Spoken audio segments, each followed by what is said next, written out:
શ્રી વલ્લભાધીશ કી જય। શ્યામ સુંદર શ્રી અમને મહારાણીજી કી જય। શ્રી અમનાજીના 41 પદમાંનું સુરદાસજીનું પદ છે, ફલ ફલિત હોય ફલરૂપ જાને। આ પદનું વર્ણન શ્રી વલ્લભદાસજીના વાર્તા સાહિત્યમાં અતિ સુંદર રીતે આપેલું છે, તો તેનું રસપાન કરીએ। ફલ ફલિત હોય ફલરૂપ જાને। કઈ રીતે થયું આપનું પ્રાગટ્ય? તો કહે છે કે શ્રી રસાત્મક પૂર્ણ પુરુષોત્તમના મનમાં એકવાર આવ્યું કે મારી આત્મા કેવી છે, જેથી બધા મને રસાત્મક કહે છે, તેને હું જોઉં।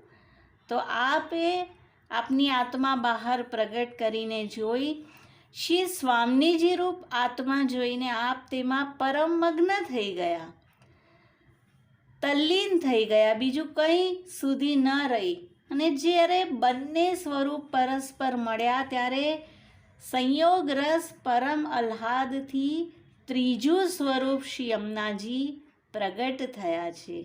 તેથી જ અહીંયા માન કે વિરહ નથી। અને જ્યાં શ્રી અમનાજી પધારે ત્યાં માન થયું હોય તો પણ આપને જોતાની સાથે તે છૂટી જાય। શ્રી સ્વામીજીની કરુણારસ શક્તિનું સ્વરૂપ શ્રી યમુનાજી છે, અને એટલા બધા આપનામાં કરુણા છે, જીવો પ્રત્યે સતત આપની દ્રષ્ટિ રહે છે। શ્રી ઠાકોરજી પણ આપનાથી ડરપે છે। વ્રજભક્ત પાસે ખંડિતાના પ્રસંગમાં શ્રી ઠાકોરજી જૂઠ બોલે છે, પરંતુ શ્રી અમનાજી પાસે કબહુ જૂઠ બોલતા નથી। તેથી સુરદાસજીએ કહ્યું છે, મદન મોહન જુકી ખરી હો પિયારી પટરાની જુ કહાવે। લૌકિકમાં પણ કોઈ ખરો હોય તો તેનાથી બધા સાવધાન રહે કે ફલાણો ખરો છે, તેની પાસે જૂઠ ન બોલીએ। તો અહીંયા શ્રી લીલામાં પણ શ્રી અમનાજીની સૌ કાની રાખે છે। આપ જેનો અંગીકાર કરાવે તેને પ્રભુ ક્યારેય છોડતા નથી, દ્રઢ અંગીકાર આપ કરાવે છે। તો આ રીતે શ્રી અમનાજીનું પ્રાગટ્ય છે।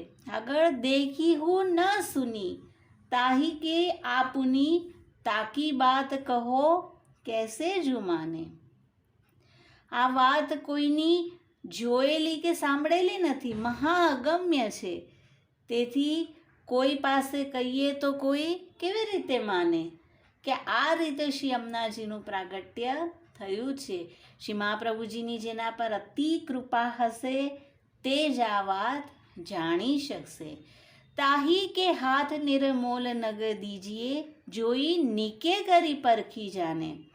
સુરદાસજી શિક્ષા કરી રહ્યા છે કે શ્રી અમનાજીનું એટલું બધું અગાધ સ્વરૂપ છે કે તેને કોઈ સામે કહેતા નહીં, મનમાં તેનો અનુભવ કરજો, ચિંતન કરજો।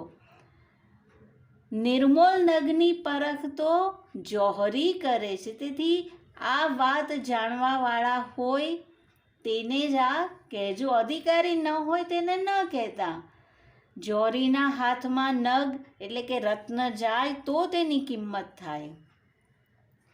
सूर कहे क्रूर ते दूर बसिए सदा श्री यमुनाजी को नाम लीजिए जो छाने।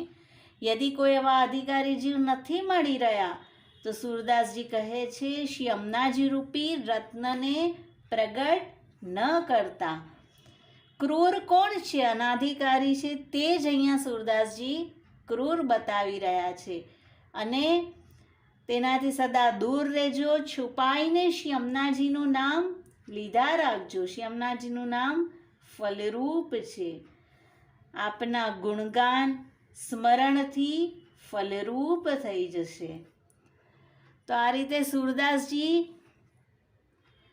કઈ રીતે શ્રી અમનાજીનું પ્રાગટ્ય થયું, જેવી રીતે આપણા શ્રી વલ્લભ પણ શ્રી ઠાકોરજી શ્રી સ્વામીજીનું સંશ્લિષ્ટ સ્વરૂપ છે, અને અહીંયા પણ શ્રી અમનાજી આ રીતે પ્રગટ થયા છે। અને જીવો માટે એટલી બધી આપની કરુણા છે કે ઠાકોરજી સંગ વિહાર કરતાં પણ આપની દ્રષ્ટિ જીવની ઓર રહે છે। તો આવા શ્રી અમનાજીને મનમાં વારે વારે ચિંતન કરીએ અને આપના અગાધ સ્વરૂપને માણીએ. શ્યામ સુંદર શ્રી અમને મહારાણીજી કી જય, શ્રી વલ્લભાધીશ કી જય.